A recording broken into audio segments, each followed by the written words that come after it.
Chapter 22. Granny Fox Plans to Get a Fat Hen. Full half success for fox or man is won by working out a plan. Old Granny Fox. Granny Fox knows this. No one knows it better. Whatever she does is first carefully planned in her wise old head. So now after she had decided that she and Reddy would try for one of Farmer Brown's fat hens, she lay down to think out a plan to get that fat hen. No one knew better than she how foolish it would be to go over that hen yard and just trust to luck for a chance to catch one of those biddies. Of course, they might be lucky and get a hen that way, but then again, they might be unlucky and get in a peck of trouble. You see, said she to Reddy, we must not only plan how to get that fat hen, but we must also plan how to get away with it safely.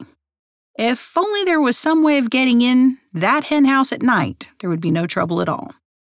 I don't suppose there is the least chance of that. Not the least chance in the world, replied Reddy. There isn't a hole anywhere big enough for even Shadow the Weasel to get through, and Farmer Brown's boy is very careful to lock the door every night. There's a little hole that the hens go in and out of during the day, which is big enough for one of us to slip through, I believe, said Granny thoughtfully. Sure, but it's always closed at night, snapped Reddy. Besides, to get to that, or the door either, you've got to get inside the hen yard, and there's a gate to that, which we can't open. People are sometimes careless, even you, Reddy, said Granny. Reddy squirmed uneasily, for he had been in trouble many times through carelessness. Well, what of it? He demanded a wee bit crossly. Nothing much, only if that hen yard gate should happen to be left open, and if Farmer Brown's boy should happen to forget to close that little hole that the hens go through, and if we happen to be around at just that time. Too many ifs to get a dinner with, interrupted Reddy. Perhaps, replied Granny mildly, but I've noticed that it is the one who has an eye open for all the little ifs in life that fares the best.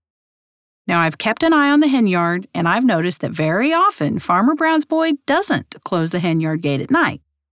I suppose he thinks that if the hen house door is locked, the gate doesn't matter. Anyone who's careless about one thing is likely to be careless about another. Sometime he may forget to close that hole. I told you that we would try for one of those hens tomorrow morning, but the more I think about it, the more I think it would be wiser to visit that hen house a few nights before we run the risk of trying to catch a hen in broad daylight. In fact, I'm pretty sure I can make Farmer Brown's boy forget to close that gate. How? Demanded Reddy eagerly. Granny grinned. I'll try it first and tell you afterward, she said. I believe Farmer Brown's boy closes the hen house up just before jolly round red Mr. Sun goes to bed behind the purple hills, doesn't he? Reddy nodded. Many times from a safe hiding place, he had hungrily watched Farmer Brown's boy shut the biddies up, but it was always just before the black shadows began to creep out from their hiding places. I thought so, said Granny.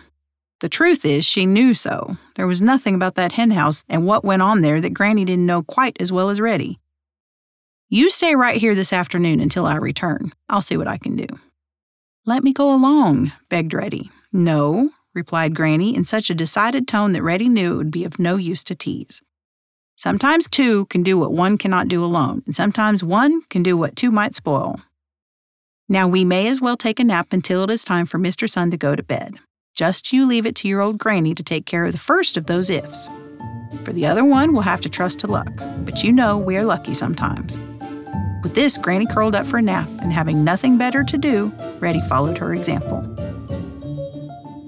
Thank you for listening. This has been a chapter of Old Granny Fox, narrated by Pam Martin.